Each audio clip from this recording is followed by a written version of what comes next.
Assalamualaikum warahmatullahi wabarakatuh. Perkenalkan, nama saya Sinta Oktavia dari kelas 2E Prodi PGSD. Di sini kita akan membahas tentang sejarah perkembangan kurikulum di sekolah dasar sejak zaman kolonial. Pelaksanaan pendidikan dan persekolahan mempunyai ciri khas kurikulum pendidikan tersendiri dan tentunya diwarnai oleh misi penjajahan Belanda. Begitu juga halnya dengan kurikulum zaman Jepang. Sehingga dapat dikatakan bahwa keberadaan atau tujuan pendidikan pada zaman ini adalah untuk menciptakan sumber daya manusia yang dapat membantu misi penjajahan di tanah air. Setelah Indonesia memproklamasikan kemerdekaannya pada tanggal 17 Agustus 1945, pendidikan di tanah air terus berkembang, termasuk perhatian pemerintah dalam hal perkembangan kurikulum. Sehubung dengan itu, perkembangan kurikulum di Indonesia ada dua periode, yaitu satu periode sebelum kemerdekaan atau penjajahan, dua periode sesudah kemerdekaan. Baik, satu periode sebelum kemerdekaan. Sejarah perkembangan kurikulum pada masa periode penjajahan, yaitu sejak datangnya orang-orang Eropa pada masa Kompeni Belanda dan masa pemerintahan Jepang.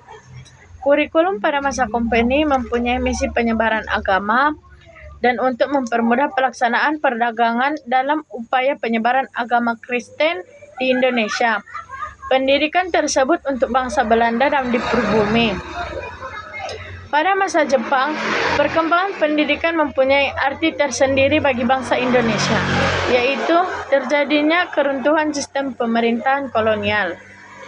2. Periode sesudah kemerdekaan. A. Kurikulum 1947.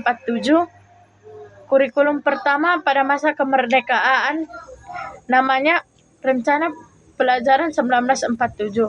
Ketika itu, penyebutan lebih populer menggunakan Year Plan atau rencana pelajaran ketimbang istilah kurikulum dalam bahasa Inggris. B. Kurikulum 1952. Secara rencana pelajaran 1947, pada tahun 1952 kurikulum di Indonesia mengalami penyempurnaan. C. Kurikulum 1964. Setelah tahun 1952 menjelang tahun 1964, pemerintah kembali menyempurnakan sistem kurikulum di Indonesia. D. Kurikulum 1968. Merupakan pembaharuan kurikulum 1964, yaitu melakukan perubahan struktur kurikulum pendidikan dari Pancawardhana menjadi pembinaan jiwa Pancasila. E. Kurikulum 1975 menekankan pada tujuan agar pendidikan lebih efisien dan efektif. F. Kurikulum 1984 mengusung proses skill approach. G. Kurikulum 1994 dibuat sebagai penyempurnaan kurikulum 1984 dan dilaksanakan sesuai dengan Undang-Undang Nomor 2 pada tahun 1989. H.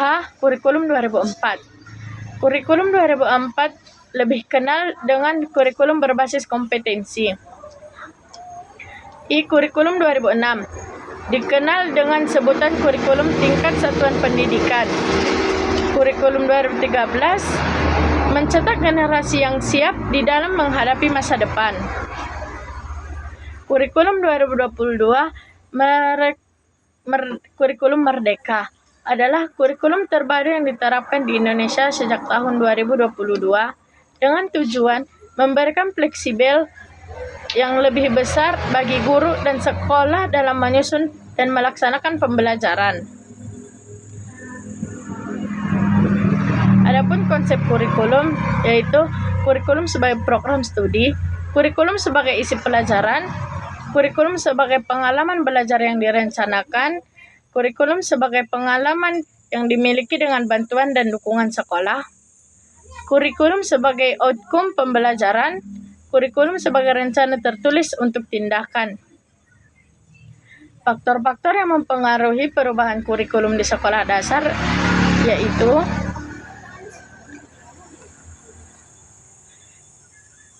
kurikulum setidaknya mencakup 4 komponen utama, yaitu tujuan-tujuan pendidikan yang ingin dicapai, pengetahuan ilmu-ilmu, data-data, aktivitas-aktivitas, dan pengalaman dari mana-mana.